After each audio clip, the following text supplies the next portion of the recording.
Welcome to the fifth basic competency for trainers methodology level 1, which is to lead small teams. So first is to provide team leadership. For an introduction, communication is defined as a process by which we assign and convey meaning in an attempt to create shared understanding. This process requires a vast repertoire of skills in intrapersonal and interpersonal processing, listening, observing, speaking, questioning, analyzing, and evaluating. One of these processes is developmental and transfers to all areas of life: home, school, community, work, and beyond. It is through communication that collaboration and cooperation will occur. So communication may be verbal or non-verbal, depending on the medium used. Verbal communication uses either the written or spoken language, while the non-verbal communication makes use of non-linguistic symbols such as sign language, facial expressions, and body language. So first daw is how to do an effective communication. A good working definition for effective communication is to share meaning and understanding between the person sending the message and the person receiving the message. The key element is understanding. So in order to be an effective communicator, we must first and foremost be understood in our various communications. Communication process and key elements. The communication process is a simple model that demonstrates all of the factors that can affect communication. Communication is effective if the message that is received is the same that is sent. So, yan po yung process of the communication. First, the sender will send a message to the receiver, and the receiver in return will send a feedback to the sender. So, sabi po kanina, pagka daw po ang message sent ay the same as message received, there is effective communication with that. First, so there are different parts of that communication process. First is the sender. The communicator or sender is the person who is sending the message. So there are two factors that will determine how effective the communicator will be. First factor is the attitude. It must be positive. The second factor is selection of meaningful symbols. Selecting the right symbols depending on the audience and the right environment. Next naman daw is the message itself. So it is a communication in writing, speech, or by signals. The third aspect involved is the receiver. The receiver is simply the person receiving a message, making sense of it, or understanding and translating it into meaning. Next is the channel. It is the medium through which a message is transmitted.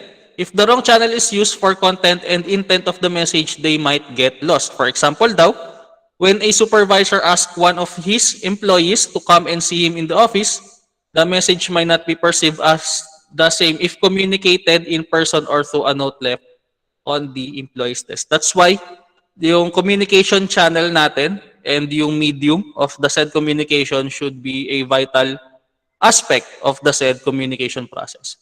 Next is the feedback.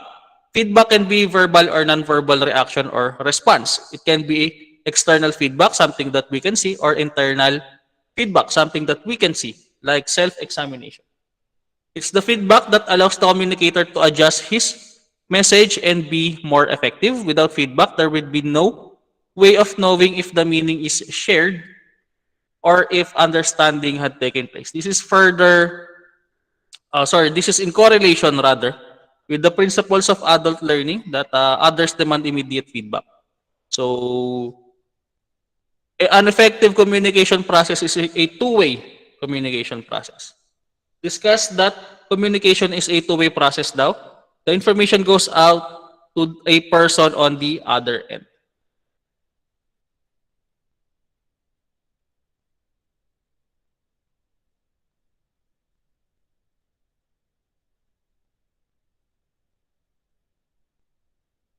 Okay, let's continue.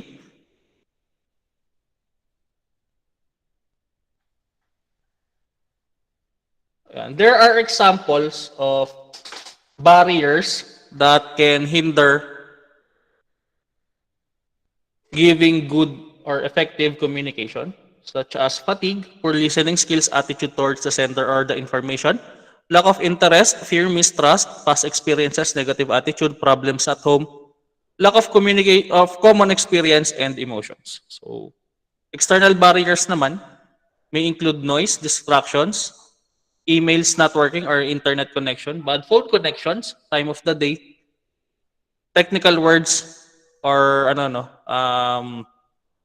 condescending, or the environment.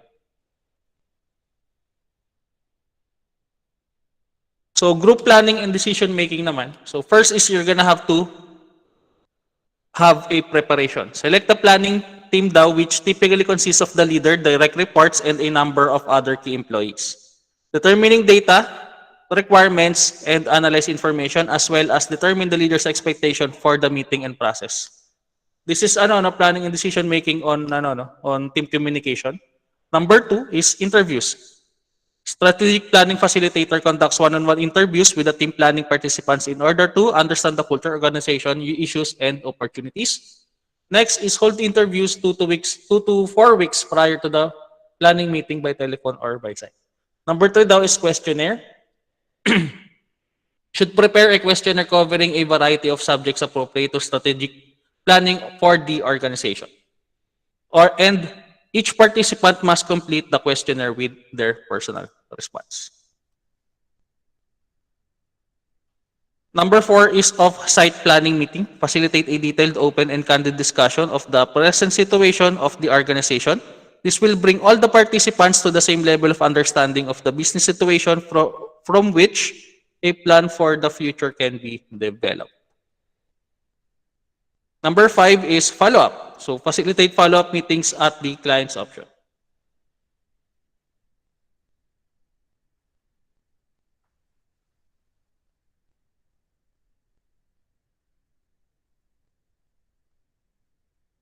Ayan. There are also decision levels when providing or or giving effective communication as well as decision-making processes on team leadership. So we all recognize now that some decisions are more important than others, whether in their immediate impact or long-term significance. As a means of understanding the significance of a decision so that we can know how much time and resources to spend on it, 3 levels of decision has been identified. First is strategic. Strategic decisions are the highest level. Here, a decision concerns general direction, long-term goals, philosophies, and values.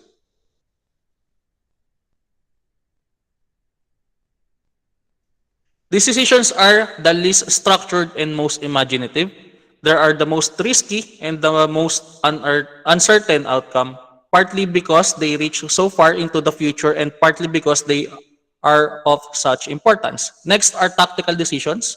They support strategic decisions though. They tend to be medium range, medium significance, as well as may moderate consequences. Number 3 is the operational decisions. Though these are the everyday decisions used to support tactical decisions naman. They are often made with little thought and are structured.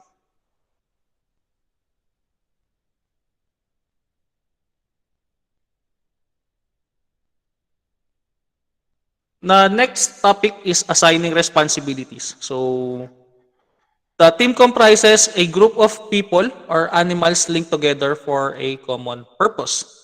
Teams are especially appropriate for conducting tasks that are highly in complexity and have many interdependent subtasks. A group itself does not necessarily constitute a team.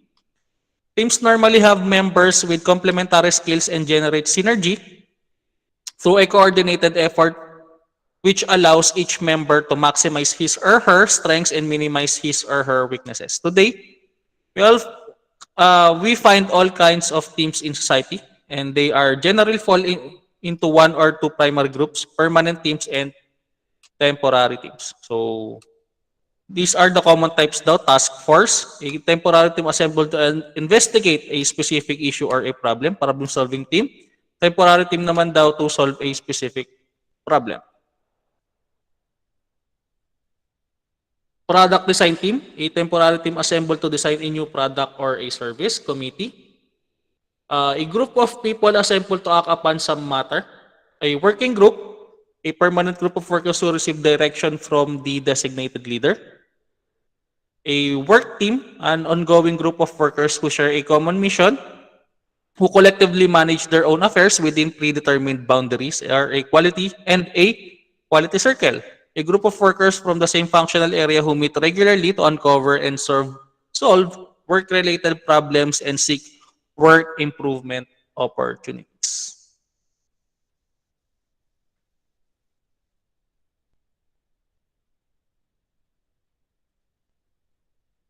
With the World Wide Web and emergence more recently of interactive satellite networks, the virtual team DAO has taken on many shapes. Like conventional teams DAO, this form of team exists to serve a real purpose. The reason for their existence can abound. Some of the core reasons for virtual teams are global operations make it possible to team members to meet in a physical sense. Teams involve members for multiple organizations. As organizations increasingly work outside their own operational boundaries, virtual can be quicker. And virtual meetings have evolved with the technology, and now some advanced technology and applications operates better in a cyber environment than a meeting room.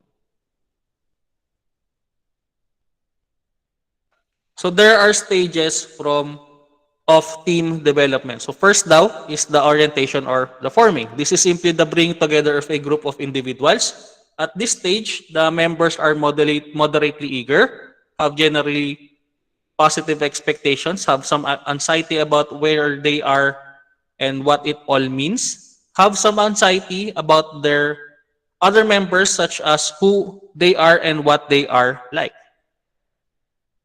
During the orientation, the work output is generally low as members are focused on defining the goals and tasks, how to approach it, and what skills are needed.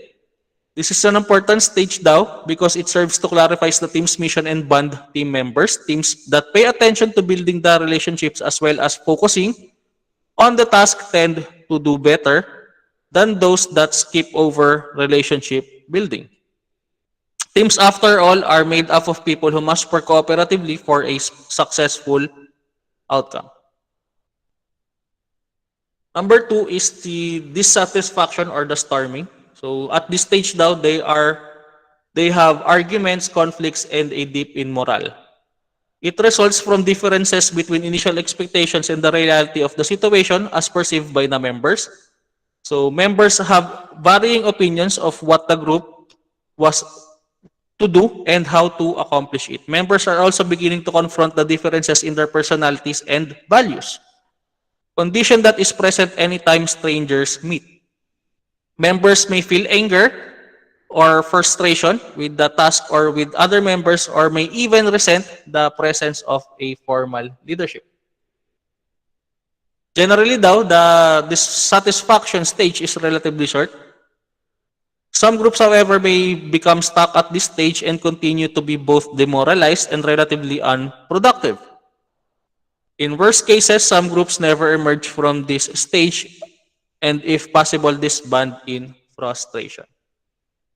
Number three, or the third stage, is the resolution or norming. At this stage daw, in the group's development, nagkakaroon ng resolving of issues, setting up group processes, setting of group policies, procedures, and values, and increasing of the production. Members are now resolving differences and clarifying the mission and roles. Members are less dissatisfied as in the previous stage because they are now learning more about each other and they will work together. They are making progress towards their goals. They are developing tools to help them work better together, such as a problem-solving process, code of conduct, set of team values, and measurement indicators. Number four is the production or the performing. The team is accomplishing work effectively, production is high, and the climate is positive. Member attitudes are characterized by positive feelings and eagerness to be part of a team. Although work is being accomplished through all the stages, this stage reflects the work being accomplished most efficiently. And next is the termination. In case of temporary teams such as task forces, design teams, and problem-solving teams, if this fifth stage reflects the ending of the process. So, team roles daw. Almost team activity falls under two main topics, task accomplishment and team building. Task accomplishment is any activity that accomplishes work and moves the team forward its mission. Team building naman, on the other hand, is any activity that builds and strengthens the team as a team. The experts agree that the teams that focus on both sets of activities tend to be stronger and more successful over time. So, team mission and vision. The driving force behind every team is a clear mission and vision. A mission is the task at hand, what the team does, its purpose for existing. While the vision naman is a mental image of what is a possible and desirable future state for the team that is better than what now exists. Team operating processes to accomplish tasks effectively and efficiently. Good teams develop operating processes. They are agreed upon ways such as sequential steps to perform work, communicate, meet, arrive at decisions, problem solve, resolve differences, apportion work, schedule activities, and more. For clarity, and to aid understanding, a team operating process is usually written or displayed. So there are 14 team task roles daw. Team task roles are those roles that members assume, either consciously or unconsciously, that move the team forward in accomplishing its task and mission. These roles are of vital importance in good team functioning. First is the initiator. Sila daw po yung nagsasuggest ng mga new ideas to the group. Number 2 is formation seeker. They seek clarification of issues in terms of their factual adequacy. Next is opinion seeker. Seeks clarification of the values pertinent to the issue rather than facts. Next are information giver.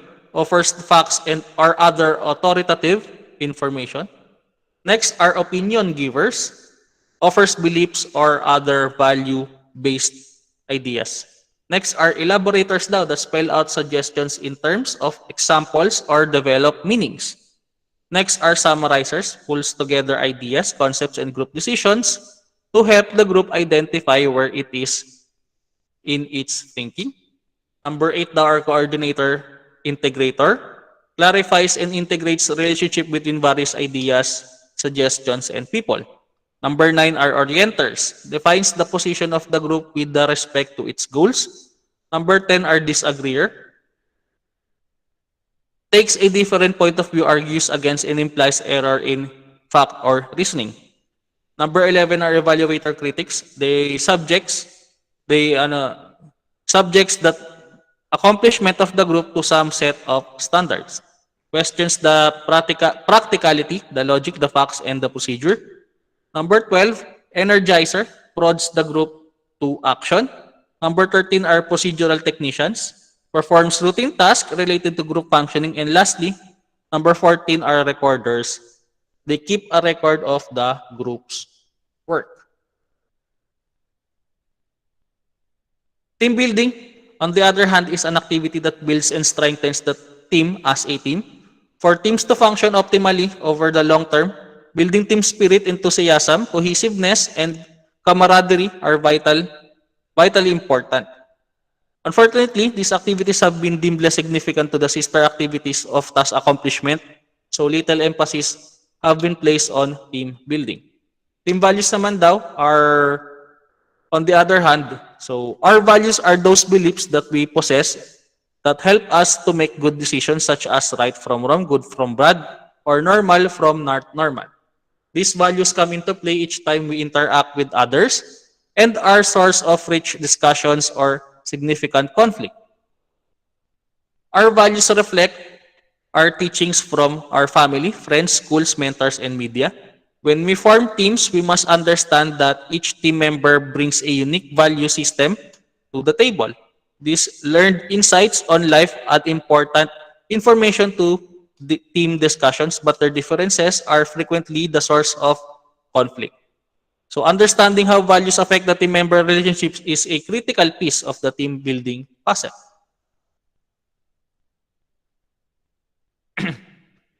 Team operating principles naman, as opposed to the operating processes to deal with the task accomplishment, team operating principles and are standards naman daw of behavior that build rather and strengthen the team. Team members discuss how they will behave with each other, then formalize their results in a set of standards or a code of conduct. For example, one team's code of conduct included the following: respect other opinions of others, allow equal participation in discussions, take responsibility for what is going on in the team, and take action when needed. Teams will inevitably experience difficulties and conflict, but having a basis for dealing with the interpersonal issues will help to protect them and allow it to grow. The 6 team building roles naman, so team building roles are those carried out by members either consciously or unconsciously, as mentioned earlier na rito, that tend to build the team's interpersonal relationships, cohesiveness, and spirit. There are vitally needed roles that play a large part in maintaining team performance over the long term. These are the team roles. So first daw are encouragers. Sila yung nag-encourage ng contributions or ina-encourage nila whenever some other team members rather ay yung nagkakaroon ng contributions. Harmonizer naman, siya yung parang nag-arbiter between the other members. Siya yung truly neutral in nature. Next are compromisers. Nag-offer sila ng ibang paraan para magkaroon ng mas maayos na harmony or or way para gawin ang isang bagay. Next are gatekeepers. They regulate the flow of communication, particularly in meetings, by encouraging the participation of those less inclined to participate and quietly those who are overly talkative. Next naman po are standard setter. So sila yung more on logic and factual based yung kanilang mga mga nilalatag na ideas sa ating mga sa team. And lastly, group observer observes and reports back to the team on its group dynamics. Next topic naman is how to set performance expectations for team members. To perform well daw po, employees need to know what is expected of them. The starting point is an up-to-date job description that describes the essential functions. Performance expectations go beyond the job description. When you think about high quality on the job performance, you are really thinking about a range of expected job outcomes, such as what goods and services should the job produce, what impact should the work have on the organization, how do you expect the employee to act with clients, colleagues, and supervisors,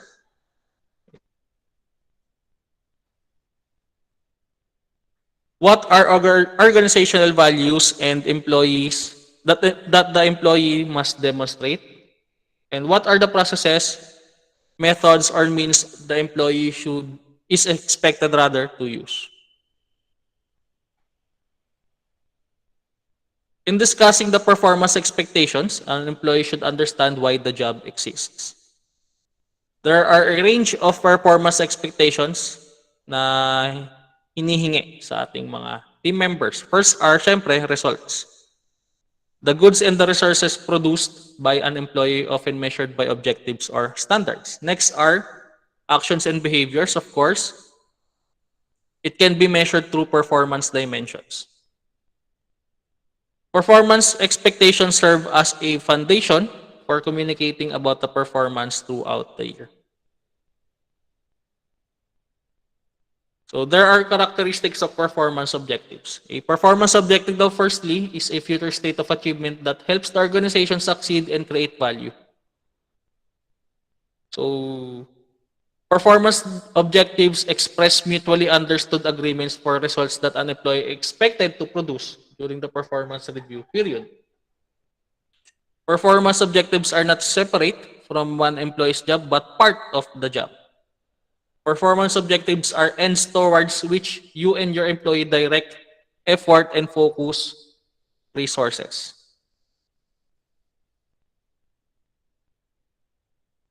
So, ba't na po tayo mag-set ng mga performance objectives? So, objectives na po force you and the employee to think of planning for results, not just planning activities. Identifying objectives encourage you and the employee to continually look for ways to improve overall department effectiveness and efficiency. There are considerations when developing objectives, of course. Firstly daw, you and the employee, kung kayo man ang employer or vice versa, should develop it together. You should set short-term goals as well with a long-term view. Objectives are generally set for periods of a year or less, which may sacrifice long-term gain but generate results in the short terms. You should identify critical issues and possible obstacles.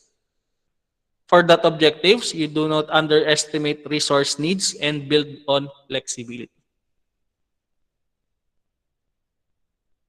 Considerations when developing objectives pa. Sorry. Characteristics of performance standards naman, on the other hand. Standards daw describe the conditions that must exist rather before the performance can be rated satisfactory. Performance standards are approved expressions of the performance thresholds, requirements, expectations employees must meet to be reviewed at a particular level of performance. So a standard focuses on the task completion. It is specifically tied to the duties/responsibilities, and it should first be realistic, syempre. In other words, attainable by any qualified, competent, or fully trained person. Next now, it should be exceedable. So employees should know that they can and should exceed expectations. So next is it should describe the conditions that exist when performance meets expectations. It should be expressed in terms of quantity, quality, time, cost, effect rather, manner of performance or method of doing. And it should be measurable with specific methods of gathering performance data and measuring performance against the standards. So, how to express the standards naman daw? So, syempre, you should express it first by quantity. So, this specifies gaano karami yung kailangan ma-produce within a certain period of time daw. While quality naman, on the other hand, is how well the work must be accomplished. Timeliness is by when, how soon, or within what period that the expectations must be achieved. Effective use of resources, syempre, kailangan din natin makita yon. So, how well did you utilize the said resources? Next are effects of effort. So, address the ultimate effect to be obtained. Expand statements and effectiveness by using phrases such as so that, in order to, as shown by, etc. Next is the manner of performance. It describes in which an individual's personal behavior has an effect on the said performance. Next is method of performing the said assignments. Describes the requirements used when only the officially prescribed policy, procedure, or rule for accomplishing the work is acceptable. And that's it. Next is creating standards for key areas of responsibility. Standards are usually established when an assignment is made and should be reviewed if the employee's job description is updated. Whenever possible, have employees participate in developing the said standards.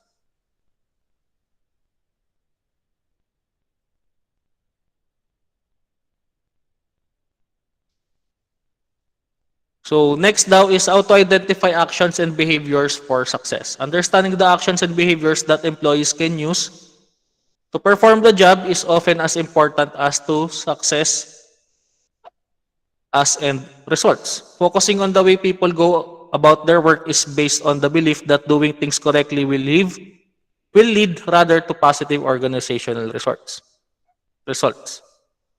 For this reason, managers and employees should discuss difficult to quantify aspects of performance that are first, syempre, specific, observable, job-related, and behavioral. When described in this way, behaviors and actions can be grouped into performance dimensions that can be used to review job performance. For example, if success in meeting an objective such as updating an online graduate application program requires strong interpersonal skills, then the employee should know that he or she will have to build solid relationships, collaborate, and incorporate ideas and suggestions made by colleagues. Next are characteristics of performance dimensions. So performance dimensions daw po are defined as the basis on the job and the work itself. In creating a performance dimension, you should start with the job and state the range of behaviors employees must exhibit to successfully meet and exceed job expectations.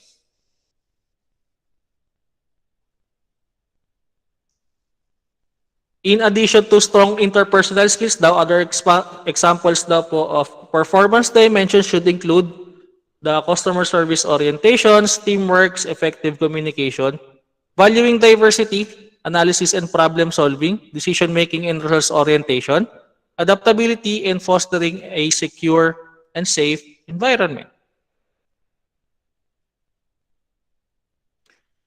Next is expressing performance dimensions. For dimensions to be effective means of measuring performance, they must have two characteristics. They have a clear general definition and they have well-defined levels of performance at each point along the rating scale.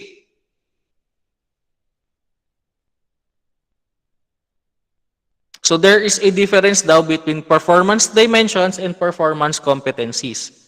Performance dimensions focus on the actions that need to be taken by anyone doing that job to get the work done. In contrast naman, a competency is a cluster of knowledge, skills, and abilities that describes a general trait that an employee has or should have to perform the work.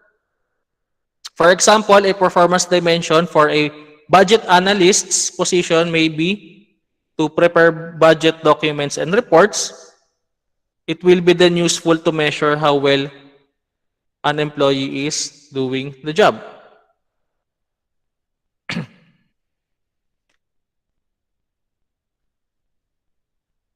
So the next topic is supervised team performance. So supervision daw po is an act or instance of directing, managing, or oversight. A team leader is someone who provides guidance, instruction, direction, and leadership to a group of other individuals. A good team leader will provide a positive, friendly environment that strengthens the people's self-esteem. The positive effects of the good leadership on the employee will permeate every aspect of the employee's life. In return, the employees will give more of themselves. They will choose to work harder and go the extra mile in the organization. Whereas a poor leader creates an environment where they harm their people's self-esteem, where self-doubt creeps in and the employee stress increases. Team leaders have high levels of influence over their employees' overall quality of life.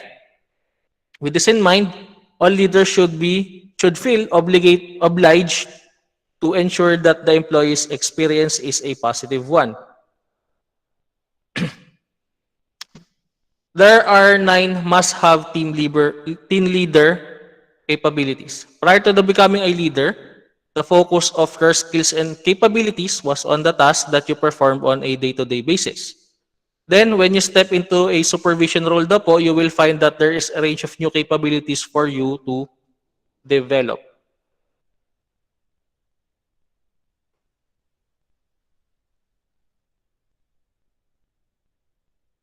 So first daw po is giving feedback, one-on-one, performance appraisal, or informal feedback. So this is a way of communication while giving feedback. So this is your way of giving a performance evaluation as well as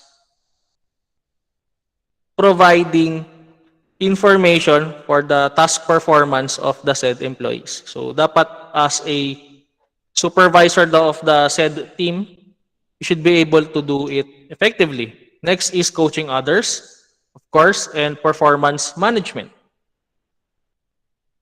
Next is managing reward and recognition. So, syempre, in order to boost employees' morale, you should be able to acknowledge a job well done as well as to provide sufficient reward and recognition for for those said job. Setting measurable objectives, of course, if you are a supervisor, you have to manage the objectives of your team as well as its work capabilities. As a supervisor, you should know how to plan work, monitor the progress of those work, setting measurable goals in correlation with the objectives, and you should also learn how to facilitate meetings. So there are various roles of a team leader. Different organizations, even different departments within the organization, vary in how they define the role of their team leaders. They can be team coach, which focuses on the boosting of the employees' production through its morale, the supervision of the said team, and they can focus as well dun sa team motivation naman.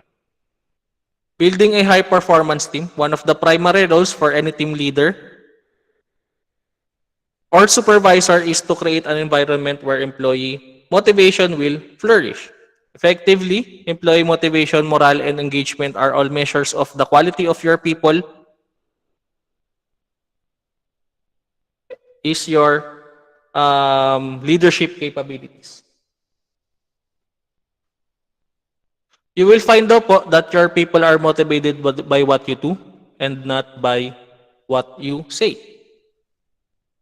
There are drivers of employee motivation, such as first, receiving frequent informal positive feedback. So this is in correlation with the principles of adult learning that adults demand immediate positive feedback, or kahit hindi positive. Ang mahalaga, they get a feedback immediately based on their own work performance.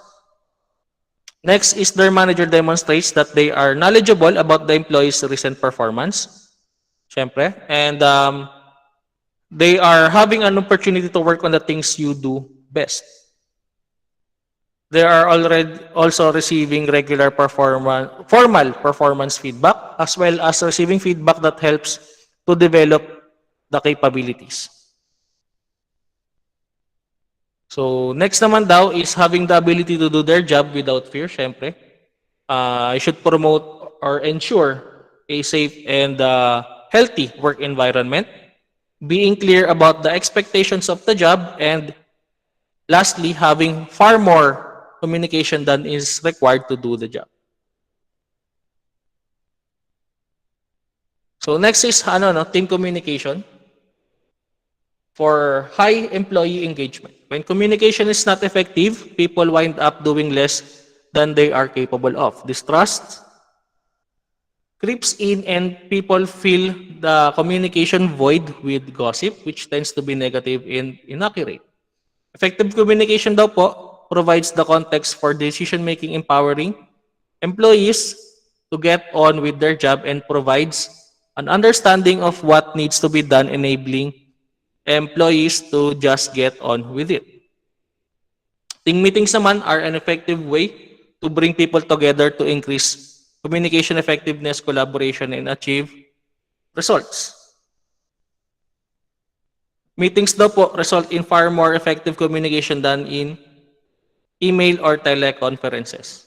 So email is effective in communicating only 7% of the true meaning and the feeling of a message, and teleconferences communicated only 38%.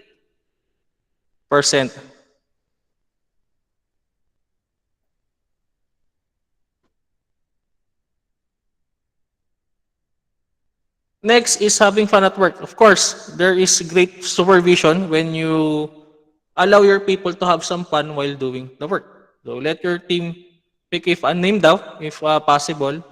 Have a team member of the month, celebrate birthdays, years of service, ask questions in your meetings, and create a crossword or a puzzle. So basically, you should promote team building, and again, a healthy and safe work environment, and as well as a collaborative one through through the social aspect of communication. So next daw po is tips in managing your team effectively. The role of a manager isn't always smooth sailing, whereas the beginning of your career, it's likely that you were purely responsible for your work alone. It is now your duty to inspire, lead, and motivate your team to accomplish a set of goals for the organization. So first daw is maintain good communication. Employees want to be kept in the loop about ongoing projects, goals, and deadlines. So it is essential that you communicate well with them and inform them about going-ons within the organization. Next daw po is to build positive working relationships.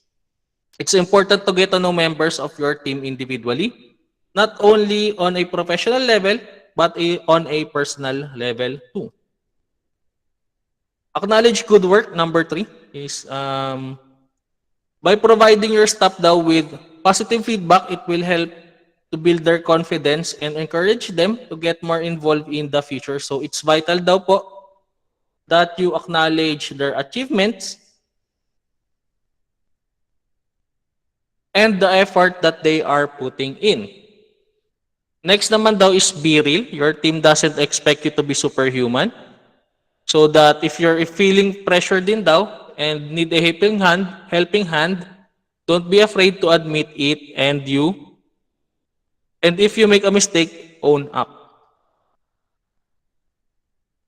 Next is be decisive. A good leader needs to be able to assert their authority and make important decisions for the team. There is no space for flakiness in a leadership role, so it's crucial that you stick to your guns and go with what you feel is best for the business.